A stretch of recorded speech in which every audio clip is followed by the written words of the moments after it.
Hello friends, मैं विनय निर्भीक। Friends, आपका एक बार फिर से हमारे चैनल पर स्वागत है। तो friends, RRB group D exam date and medical standard update, new media interaction. जी हाँ फ्रेंड्स, कल रेल मंत्री साहब का एक मीडिया इंटरेक्शन था, यानी कि एक प्राइवेट चैनल पर इंटरव्यू था, जिसमें उनसे कुछ सवाल पूछे गए कि ग्रुप डी एग्ज़ाम कब से हो सकता है, मेडिकल स्टैंडर्ड वापस होगा कि नहीं होगा, सीबीटी 2 वापस होगा कि नहीं होगा। तो इन सब बातों पर रेल मंत्री साहब ने कुछ अपना जवाब दिया है। और जवाब क्या दिया है आप लोग को मालूम होगा, आप लोग अब तक तो इंटरव्यू देख ही लिए होंगे, ठीक है।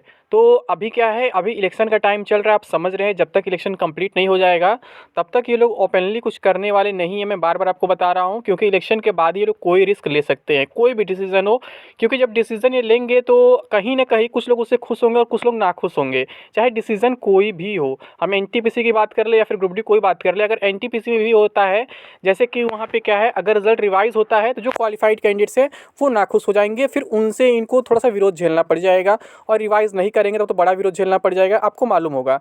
तो वैसे यहाँ ग्रुप डी में भी है, जैसे कि अभी यहाँ ईसीए का मामला चल रहा है, अगर ये लोग ईसीए चेंज कर देते हैं तो भी कुछ लोगों का विरोध झेलना पड़ सकता है, बट ऐसे बहुत कम लोग हैं, ठीक है, और इनके पास कोई जेन्युइन लॉजिक, कोई जेन्युइन प्रूफ नहीं है कि ईसीए क्यों चेंज ना हो, ठीक है। और अगर ईसीए चेंज नहीं होता है तो इनको लंबा विरोध झेलना पड़ सकता है, क्योंकि ये जो एजेंसी है, मतलब एनएसईआईटी, इसके बारे में मतलब पूरा देश जानता है, यहाँ के 90% जो युवा है जानता है कि मतलब कि ये ईसीए कैसा है। इतनी ख़राब एजेंसी कोई नहीं है अपने पूरे इंडिया में, ये सबसे करप्ट एजेंसी है पूरे इंडिया में। और ये जब कोई भी एग्ज़ाम कराती है तो पेपर लीक हो जाता है, और जो मतलब वो होते हैं सेंटर वगैरह, वो ख़रीद लिए जाते हैं। तो इस वजह से ईसीए पर भी बवाल चल रहा है, ठीक है। तो हम पहले देखते हैं एग्ज़ाम डेट पर इन्होंने क्या कहा है, फिर आगे हम बात करते हैं, ठीक है। तो इनसे सबसे पहले पूछा गया कि जो ये विज्ञापन 2019 में आया था और अभी तक एग्ज़ाम नहीं हो पाया, किसी न किसी कारण लटकता रहा, तो अब ये एग्ज़ाम कब तक हो सकता है और क्यों इतना लटक रहा है लंबा, ऐसे ज्वाइनिंग कैसे हो पाएगा।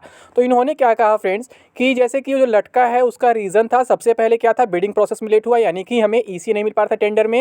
जब ईसीए मिला तो फिर क्या हुआ, कोविड स्टार्ट हो गया, कोविड खत्म हुआ तो उसके बाद फिर जो हुआ मेडिकल स्टैंडर्ड और जो ये सीबीटी 2 का मामला था वो उठ गया, जिसके वजह से हमारा एग्ज़ाम जो है फिर से टल गया। नहीं तो हमारा एग्ज़ाम जो है 23 फरवरी से हो गया होता। तो फ्रेंड्स, आपको तो पहले ही बता दिया था मैं कि 23 फरवरी से एग्ज़ाम नहीं होने वाला था, ये लोग तमाम बहाना करेंगे, और बहाना अभी भी कर रहे हैं, ठीक है। तो इनके कहने का मतलब यही है कि हमारा ईसीए फाइनल था, टीसीएस एग्ज़ाम कराने जा रहा था 23 फरवरी से, लेकिन जब 23 फरवरी से एग्ज़ाम हम पोस्टपोन कर दिए, जो ये नया प्रोटेस्ट वगैरह स्टार्ट हो गया, उसके बाद क्या हुआ कि टीसीएस ने आगे एग्ज़ाम कराने से मना कर दिया। कहने का सेंस ये है, टीसीएस जो है लगातार बिजी है, अप्रैल से लेकर के अगले साल जून तक, तो टीसीएस एग्ज़ाम नहीं करा सकती है।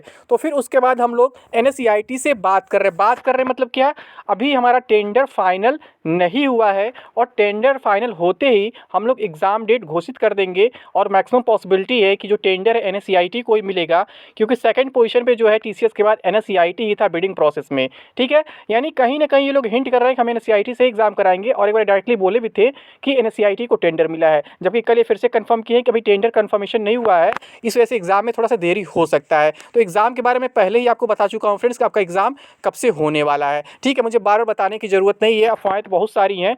अभी भी कुछ लोग कहते हैं 23 फरवरी से स्टार्ट हो जाएगा, कुछ लोग कहते हैं 18 मार्च से होगा, कुछ लोग कहते हैं 25 मार्च से होगा, तमाम डेट से। तो क्या सच में 25 मार्च से एग्ज़ाम स्टार्ट हो जाएगा? तो ऐसा बिल्कुल नहीं है फ्रेंड्स, 25 मार्च से एग्ज़ाम स्टार्ट होने वाला नहीं है, ये बिल्कुल फेक न्यूज़ है, ठीक है। आपको इसके बारे में नहीं सोचना है। आपका जो एग्ज़ाम है वो जुलाई अगस्त में ही होगा, अगर एनएसईआईटी एग्ज़ाम कराता है तो। अगर एनएसईआईटी हट जाता है, फिर से कोई नया एजेंसी बीच में आ जाता है, तो फिर एग्ज़ाम 1-2 महीने और लेट हो सकता है, ठीक है। या फिर टीसीएस ही आता है तो फिर मान के चलिए 1 साल और लेट हो सकता है। तो बाकी आप लोग अपना ओपिनियन दे सकते हैं कि आप किससे एग्ज़ाम कराना चाहते हैं, क्योंकि अभी जो है आपका टेंडर फाइनलाइज नहीं हुआ है, अभी आपके पास मौका है, आप बहुत कुछ कर सकते हैं, ठीक है। अब बात करें मेडिकल स्टैंडर्ड के बारे में, तो इन्होंने यही कहा है कि अभी जो है हमारी कमेटी गठित हो चुकी है, और जो भी रिपोर्ट आएगा उसके अनुसार ही हम काम करेंगे। अभी हम कुछ नहीं कह सकते हैं कि हम मेडिकल स्टैंडर्ड वापस करेंगे कि नहीं करेंगे, यानी कहने से डायरेक्टली बात नहीं बोले, बस वही बोले हैं कि अभी हम कमेटी गठित किए हैं, कंसर्न वगैरह ले लिए कैंडिडेट से, फिर जो रिपोर्ट आएगा उसके अनुसार हम काम करेंगे, ठीक। फिर सीबीटी 2 पर भी यही से सवाल पूछा गया कि CBT2 जो नया आप इंट्रोड्यूस किए हैं, तो उस पर क्या आपका विचार है? क्या ये वापस होगा कि नहीं होगा?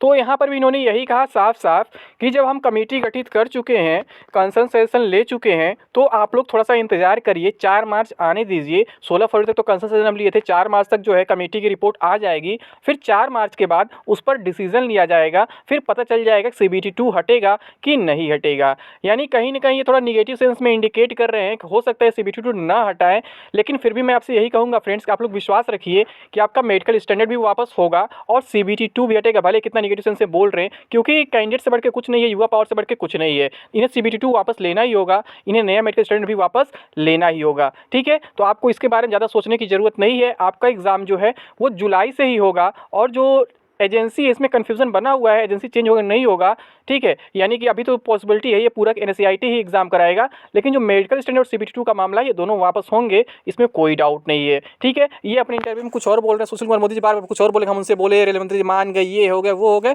तो ऐसी बातों पर आपको ध्यान नहीं दीजिए, मैं बार-बार कहता हूँ।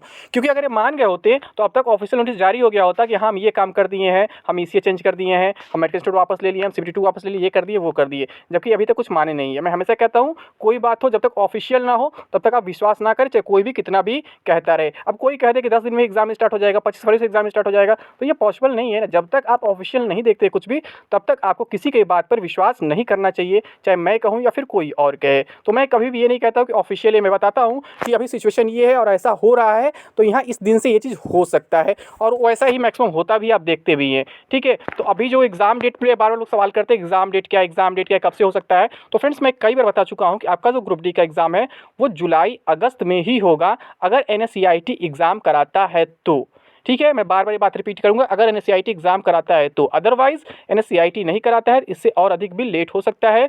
कोई नई एजेंसी आती है तो मान के चलिए कि आपका सितंबर-अक्टूबर में स्टार्ट हो सकता है, या फिर TCS ही रहती है तो अगले साल जून तक आपको इंतज़ार करना पड़ सकता है। बाकी ये आप लोग का ओपिनियन है, आप लोग का डिमांड है, बताएंगे किससे एग्ज़ाम कराना है, किससे नहीं कराना है, ठीक है? बस आप लोग अभी प्रिपरेशन पर फोकस करिए। मैंने आपको बहुत सारे स्ट्रेटजी वीडियो दे रखे पहले से ही कि कैसे आप 75 रॉ स्कोर मतलब गेन कर सकते हैं, या फिर कैसे आपका 85 प्लस नॉर्मलाइज हो सकता है, कैसे मैंने 85 पाया था पिछले एग्जाम में, मैं सब कुछ आपको बताया हुआ। इन सभी वीडियो का लिंक आपको आई बटन पर मिल जाएगा, वहाँ जा करके आप देख सकते हैं और समझ सकते हैं कि स्ट्रेटजी क्या होनी चाहिए ग्रुप डी एग्ज़ाम के लिए। क्योंकि अगर अभी भी आप सही से प्रिपरेशन नहीं करेंगे तो आप इस नौकरी से हाथ धो बैठ सकते हैं, क्योंकि इतना बड़ा अपॉर्चुनिटी कहीं मिलेगा नहीं। लेकिन सबसे बड़ी बात ये है फ्रेंड्स, यहाँ पे अगर NSCIT एग्ज़ाम कराता है तो आप कितना भी पढ़ लेंगे तो भी आपको नौकरी मिलने वाला नहीं है, क्योंकि इसका कट ऑफ आप देख रहे कितना हाई जाता है। रेलवे में RPF का एग्ज़ाम NSCIT ने कराया था, 120 में से 120 कट ऑफ गया था, ठीक है? और बाकी ये UPSI का एग्ज़ाम कराता है, 2016 में UPSI एग्ज़ाम कैंसिल हुआ था, फिर 17 में री एग्ज़ाम हुआ था, वही कट ऑफ काफ़ी हाई गया था।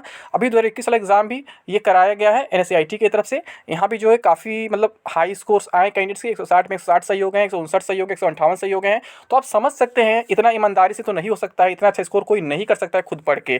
कोई भी कॉम्पिटिटिव एग्जाम में 80% स्कोर करना बहुत बड़ी बात हो जाती है, और आप लोग 100% स्कोर कर ले रहे हैं, तो यानी कि आप समझ सकते हैं कितनी बड़ी धांधली यहाँ पे चल रही है इस एजेंसी के थ्रू। तो आपको इसका विरोध करना ही होगा हर हाल में, और इसके खिलाफ आवाज़ उठानी ही होगी, ठीक है? तो अभी जो कल का इंटरेक्शन था, कल का जो मतलब इंटरव्यू था, उसमें इतनी ही बातें बताई गई हैं। बाकी जो भी अपडेट होगा मैं आपको देते रहूँगा जैसे मिलता रहेगा, ठीक है फ्रेंड्स? तो अभी के लिए बस इतना ही। Thank you. जय हिंद, जय भारत।